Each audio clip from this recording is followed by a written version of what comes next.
Welcome back. You're watching Inside Politics. Thank you for staying with us. We continue with our deliberations right here on the round table. I'm joined by Kiroga Thuku, the MC of Chinga Ward in Nyeri County, and he's equally a member of the UDA NEC. Equally joined by Nerima Wako, the Executive Director of Siasa Place, Emuru Moses Wellington, who's a data scientist and political analyst, and Eliud Ngugi, an advocate of the High Court. Right before the break, we were deliberating on the effectiveness of the negotiations that are set to be held on the National Multi-Sectoral Forum for the Youth Engagement, and the effectiveness of it is what we were questioning. But equally, let's just listen in to some of the sentiments that were shared in regards to the finance bill protest during and after. Listen in. We are tired of this nation. We have come here to challenge the system today. We have come out large in numbers. These police, we are also fighting for their rights. I would want to remind President Ruto one thing that he said. Isaiah chapter 10 verse 1. Ruto, as you said, who to the governance, who to the government that bring harsh laws to oppress the poor, for they will be judged harshly by God. Remember your words. But for when you came to us holding a Bible, like the missionaries came to us holding a Bible. Hey, you colonized us, and now you're colonized by MF. Will therefore uphold its constitutional mandate to secure our nation and its development, and shall treat every threat to national security and the integrity of our state as an existential danger to our republic. Accordingly, I assure Kenyans that we shall provide a full, effective, and expeditious response to today's treasonous events. Step forward, tribeless. They have stepped forward, peaceful. And I want to tell them, we are going to engage them. We are going to have a conversation so that together we can build a greater nation. What I want to assure them is that we are concerned about their issues. After the anguish, the torment, innocent young children whose only crime was to air their views in a democratic country. Keenly to the people of Kenya, who have said loudly that they want nothing to do with this Finance Bill 2024, I concede, and therefore I will not sign the 2024 Finance Bill, and it shall subsequently be withdrawn, and I have agreed with these members that becomes our collective position. All right, interesting. So word on the street is the president's address on Tuesday. He was voicing it as the commander-in-chief on Wednesday as the president of the republic, the people's president, quote unquote. So that's just on the sidelines. But in terms of the issues at hand, and that's what we're deliberating about right before the break, where someone took a jab and we have to give him a right of response, just briefly, in terms of what exactly the security forces have in mind with this whole debacle. Yeah. He definitely questioned your authority in terms of speaking for them. He had better not escalate it, because I will still have a right of reply to him. Definitely. Briefly. Well, I don't speak for the forces. Yes. I don't speak for the police, neither am I one of them. However, if you looked a day prior to the protest, there was a traffic jam almost everywhere. And history tells us that the police are always fond of jamming the communication system, cause kind of traffic jams in terms of network, and then that's what is called usually a go slow. You never know. Everybody was asking a day prior to that, what is happening? Where are the police on the roundabout? They were not there. Then when you look at it on the day of the protests as well, when you look at how police acted, some of them even looked like they were cooperating with the protesters in the visibility, you know, in how you view how the activities were happening. Okay. Then number two, if I may tell you one thing. There have been murmurs from the police force that they have not been, their salaries, their working conditions have not been enhanced since Kibaki's time. Do you know when last the police salaries were increased? The last police salary increase were initiated by President Mwai Kibaki. All through President Uhuru Kenyatta's time, the police have not realized any salary increment. I'll have to be the devil's advocate here because Ruto gave an assurance that yes, he gave an assurance in July. It has not been done. It hasn't been done yet. It hasn't been done. Yes. We are only talking about what has been done. We're only talking about what. By the way, you know, I am not talking about against President Ruto. He's one of the best presidents we have in Africa. The president that raised all our hopes, and we live by hope. The only thing is, how do you sustain this hope? How do you maintain this hope to give energy and synergy to the people to keep on living? We live by hope. But so you know, hope is not a strategy in it is politics always as well. Just hold on, because we have to... You have made it work. Just hold on. We'll get back to you. Wakili, we have to talk about the withdrawal or declining or to assent the Finance Bill 24, because it's not really provided in the Constitution. There were some who were poking holes into that particular move, because legally the president cannot decline or even withdraw a bill, rather. He will rather decline to assent, and he can only refer it back to the sender, which is Parliament. As this decision by President William Ruto is considered a win by many, what next in terms of the processes going forward? Is this, has it been thrown in totality? Have we thrown the baby and the bathwater? What next, legally speaking? Briefly. No, we haven't thrown the baby with the bathwater. Actually, what he has done is he has found, or he has created a lacuna, or his action has created a gap that had not been foreseen by the drafters of our Constitution. And as the Constitution provides, once the money bill, once it is passed by the members of Parliament, it goes to the President, who can choose to assent, or he can return it back with comments on where he needs them to debate further. And what he did, he took the finance bill and he said, my comments are, I wish to withdraw all the provisions of this bill. So it went back, and the law does not foresee a situation whereby his comments would be to withdraw all the particular clauses that are in the bill. But now this is a new, it's helpful, it's a progressive action to our Constitution, to our democracy, that we are now able to foresee in the near future and in future a situation where we will be able to amend such an act. And so what we have now is when Parliament resumes from recess, they will be able to consider his comments, and what the law provides is that they are supposed to consider those comments and forward the bill back to the President to assent. And what will happen is they are going to consider his comments, which were, I wish to withdraw all the clauses, and they will consider that, of course, because they have a majority. And he's going to assent to nothing. So that's the situation that we have here. The demand was, the demand was, withdraw or reject the whole bill. Totality, yes. That is exactly what the president did. Yeah, but I was asking legally speaking. Legally speaking. What next, yes. Yeah, you see, the president said, you know, Wakili here said, the people are supreme. We agree. True. The people said, we don't want even a dot of that bill. The president agreed with them. And the parliamentarians who had passed it are also, because you see, the party had taken a position. So, now that the people have spoken, and the president, who is the leader of our party, have agreed with the demands of the population, it must go. And something else I wanted to tell my brother here.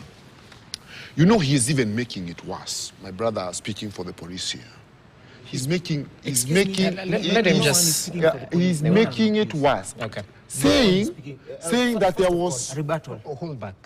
Saying there was traffic jam, and using that to come here and tell us that indicated a slowdown on the police. That is very bad insinuations. We always have traffic jams around here, even when I'm coming here. In terms of the network as well, Yeah. he pointed to You that. see, unless he have concrete evidence, and I think this is the wrong forum to bring it to, there are the right places he can take such information. He should not come here to tell us about the police, about the military, because we shall question him in a way he will not like. So, you see, even the deployment of the KDF, it had to be sanctioned by the courts. Those are the facts we should be dealing with. Otherwise, coming here to tell us the police had a go-through. He has no moral authority to speak like that on behalf of the police. Well noted. And Nerima, as we progress with this discussion, because there were protests in the country, specifically Tuesday and Thursday. And according to the president, these protests were infiltrated by criminal elements. And this, we equally heard of contradicting figures from the president in terms of the deaths in the country. He reported 6 on Wednesday, I think, yet civil society and human rights groups pointed it upwards of 20 deaths reported countrywide. What do you make of the president's take that perhaps a mechanism will be put in place to account for the lives lost? And equally, do we have faith in the independent institutions like IPOA to bring rogue police officers to book? We've been seeing the trending images of one of the rogue officers, and people have even gone down to doxing, which is basically having all his information, even on his children and his name. I do hope that our institutions are more supported. I believe that we've seen previously that they haven't really had the autonomy or be able to work independently in terms of taking action. We haven't seen justice in our history, especially when it comes to the rights of human rights defenders. And it is concerning because we are seeing people being shot with live bullets for engaging peacefully. And that has been the main conversation that we've been having. But I do not have faith, unfortunately, especially in committees that have been structured. You talked earlier about even NADCO. We can even talk about BBI. A lot of these actions that involve forming a task force to deal with an issue or a matter, we haven't seen a product emerge from that has been supportive to the country. And they are already constitutionally provided avenues to be able to engage with the public. At the ward level, you don't need to create an entire committee to do so. Because we're talking about the majority population. If you really wanted to listen to them, you go to the ward level. You go to the ward level where they already are. And we use the constitution that already gives us ways of how we can even utilize our social halls and let the youth go there and speak their mind while politicians listen. And we create reports and we give that feedback back to what they are actually demanding for. Because this whole thing of putting a committee in place, so Siasa Police is a youth organization. I've been doing youth work for 10 years now. And I can tell you for free, it's not going to work. Absolutely not. Because even the kind of sectors that they are naming are sectors and institutions that have let the youth down. They have let the youth down. So when you hear people say occupy churches, it's because they're saying the church has let us down. If you cannot have a firm stance on a lot of the corruption that's happening within the churches with those fundraisings, and a lot of hate speech is spewed at the podiums of churches and funerals. So when you have this committee of stakeholders and you're telling people to nominate 2 to have 100 to represent millions, it's not gonna work. And that's why it's remaining faceless for so long, because of the organic mushrooming and organizing. So if it's already happening organically across the country, then it's very simple for us to just go to the ward level and engage them there. And so it's definitely something that I will not be applying to. Okay, briefly, before we get... Yes, the Constitution just does provide for a position or for an arm of the government called the legislature, which is consists of members of parliament who are elected by the people. And when these members of parliament are elected, they are supposed to listen to the people and enforce what the people want. And what we have seen is these people were elected and they are pleading allegiance to the president or to the executive, which is wrong because there are checks and balances provided in any democracy by these arms of government to ensure that each body is independent of the other. But what we are lacking is the independence where the MPs have gone in and they are pleading allegiance with the executive, and when they do so, then that's why you can hear the people and the Gen Zs and the young people in Kenya saying, we need to recall. Okay. We need to call back these MPs. We need to go back and elect representatives of the people, because these people who are currently in the August House are no longer the representatives of the people. They are no longer listening to the people. They're no longer enforcing what is there. And there's no need for any conversation or for any commissions to be formed, because we already know what is ailing this country. We don't need to spend money again paying people per DMs, sitting down and sitting in barazas and having any more conversations. So what the let's young talk people more want action. is for the president to enforce. And the one thing they are saying is, one, reduce your expenditure. Number two, you are surrounded by corrupt people. Number three, you yourself, you're even a liar.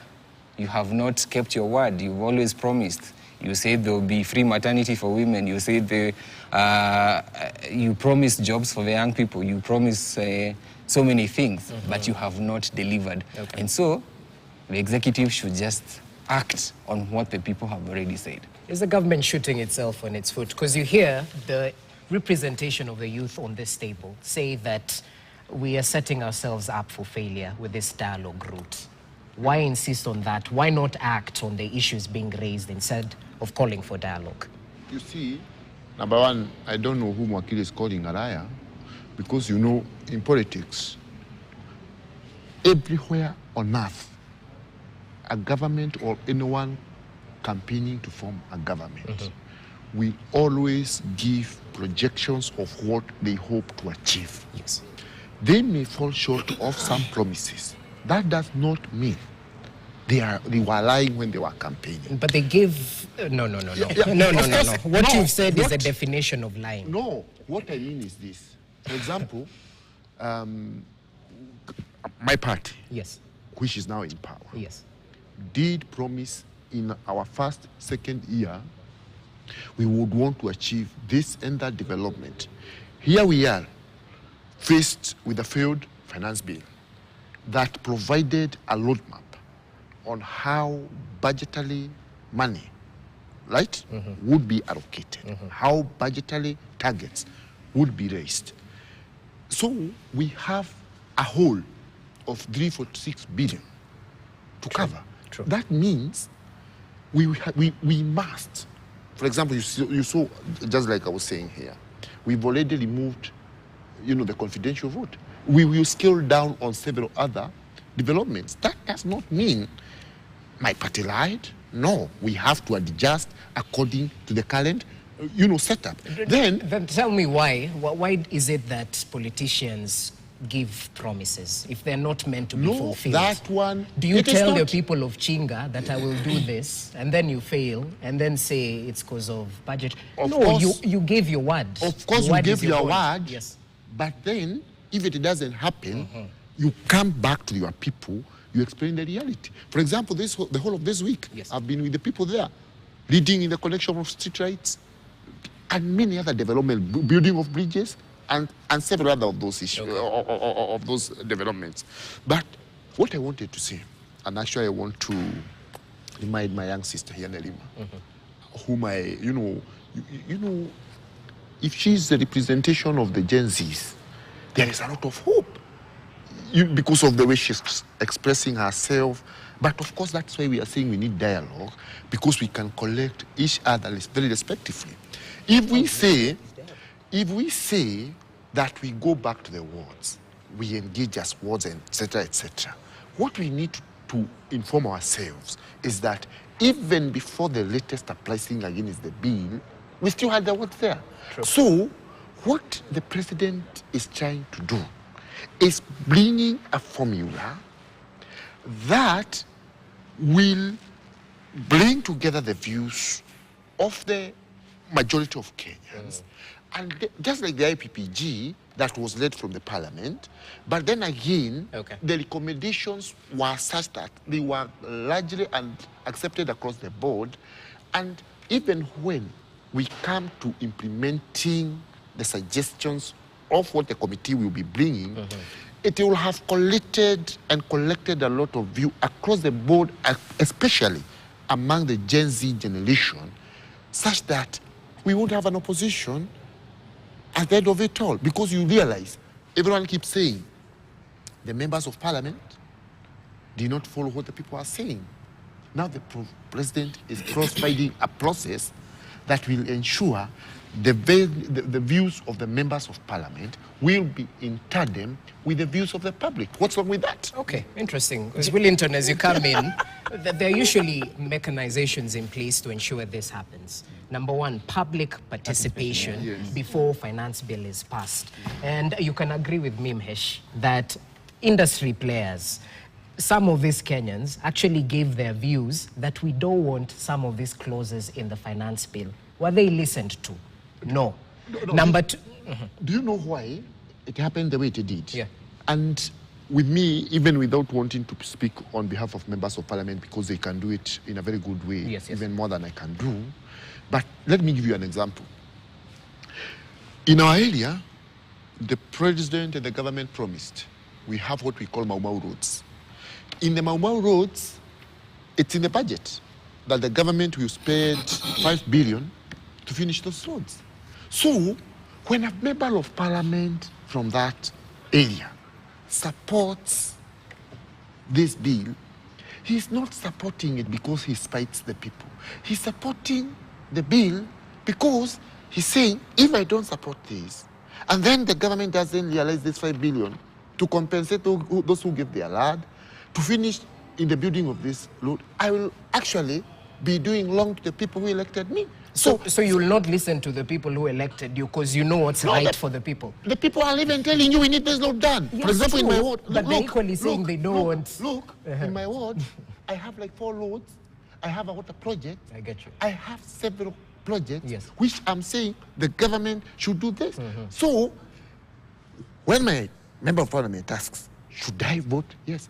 I say, on the strength of the projects the people are asking for on the ground, I think you should. And that is why we are saying the dialogue is good, because I will understand your view, you will understand my view. So, remove this thing in quotes about greetings in quotes. Let's talk. Interesting. Willington, briefly, because the representatives of the people are adamant that people who are ground want development, but it's the same people who are ground who seem to be against the finance bill. So what gives, even as we head for the discussions, the national dialogue going forward, how do you see this playing out, just briefly?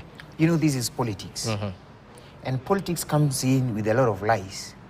The Honorable MCA is a politician. And if you want a clear description of a liar, here is one. Substantiate. I'll protect it. Substantiate. Because, you see, the finance bill, even the 2023 finance bill, was strongly opposed. And many people weren't for it. But it was pushed through. Because the executive must actually find a way to get things done, right? And the people we've elected in parliament are our representatives. They carry our views. The only problem here happens, which I want to highlight for everyone to be able to listen to and to understand, and my honorable MC, I want him to agree with me on this one, that the only place we have failed, where maybe other people succeeded in the previous regimes, is putting parliament together. Because when you look at 2023, and in fact, if you look at the demands of the Gen Zs, how these demonstrations began, it resonates with the demands of the people on the opposing side in parliaments, in both parliaments.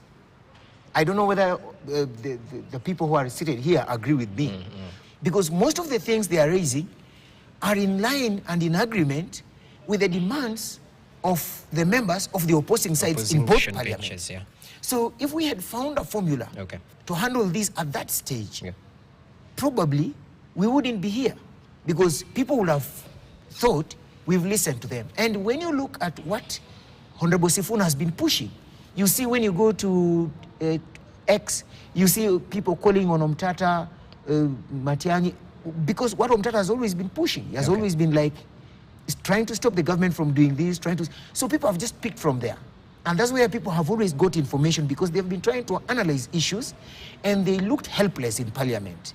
So when they look helpless in parliament, they come out here to express their helplessness, and now people have taken upon themselves to confront those who think they have power over others. Okay, well noted. We have to take a short break. As we come back, we continue with the deliberations right here on the round table. Stay with us. You're watching Inside Politics.